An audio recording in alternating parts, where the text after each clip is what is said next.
conviction won't be a financial death sentence for Trump Organization. The former president's family business will be forever tarred, but the maximum penalty it faces is relatively mild. The conviction of Donald J. Trump's family business on Tuesday represented a devastating blow to the former president, exposing what prosecutors called a culture of fraud and deception at his company and providing his political rivals with ammunition as he embarks on a third presidential campaign. The Trump Organization itself, however, faces a much milder threat. The maximum penalty the company could pay is $1.62 million, a drop in the bucket for the Trump Organization, which often raked in hundreds of millions of dollars in revenue per year during his presidency.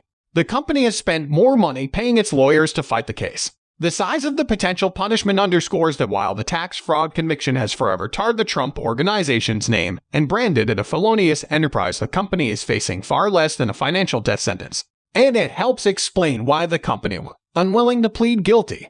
The Trump Organization resisted a deal even after its long-serving chief financial officer, Alan H. Weisselberg, agreed to plead guilty and testify at the company's trial, which was focused on off-the-books luxury perks that the company doled out to some of its executives. The Manhattan District Attorney's Office did not accuse Mr. Trump, or anyone in his family, of taking part in the scheme, though prosecutors named the former president and his adult children liberally at trial. In their closing arguments, they used a single exhibit to try to convince jurors that Mr. Trump had approved of the scheme. Although the Trump Organization has maintained its innocence, and Mr. Trump has chalked up the case to a politically motivated witch hunt by the district attorney, Alvin L. Bragg, the company might have been more willing to strike a deal if it had been facing a harsher punishment.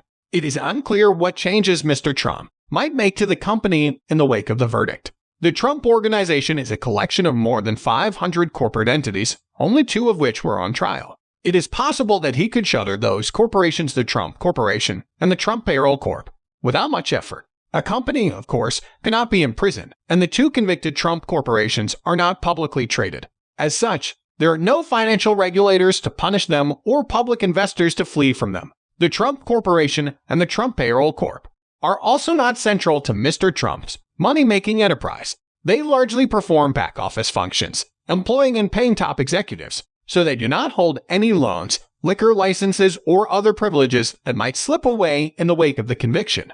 That's not to say that the reputational harm from the conviction won't inflict some damage. It could scare off potential lenders and business partners or enable them to impose stricter terms on Mr. Trump. And the toll from being a felon could make it harder to retain employees and, eventually, to expand the company. Yet the Trump Organization was in retreat long before its conviction. Midway through the polarizing Trump presidency, it shelved plans for new hotel brands and lost some of its signature hotels. In the span of a year, the Trump name was removed from hotels in Panama, Toronto, and Lower Manhattan. And rather than tackle new projects, the company opted to tend to properties it has held for years, including office and apartment buildings in New York, a handful of hotels, and 16 golf courses that it owns or manages. The Trump family, which had already adopted several self-imposed ethics restrictions, including a moratorium on new foreign deals, blamed much of the retrenchment on waves of political and legal scrutiny trailing the businessman president. And that was before the Manhattan District Attorney's Office even started examining Mr. Trump in 2018, or the New York Attorney General's Office began its own investigation of his business practices the following year. The Attorney General, Letitia James, struck first. In September, she sued the company, along with Mr. Trump, accusing it of overvaluing its assets by billions of dollars. Her lawsuit asked the judge to oust the Trumps from leading their family business. Already, an independent monitor has been chosen to ensure that the company does not transfer any of its assets out of state.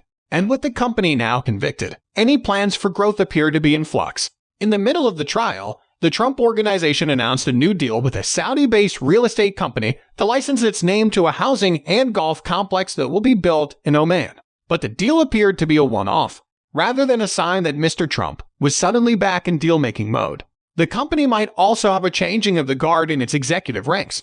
Mr. Weisselberg is currently on paid leave from the company, and it's unclear whether he will continue to work there after the trial. His lawyer, Nicholas A. Gravante Jr., issued a statement saying that Mr. Weisselberg's only obligation relating to the trial was that he testify truthfully, and clearly he did.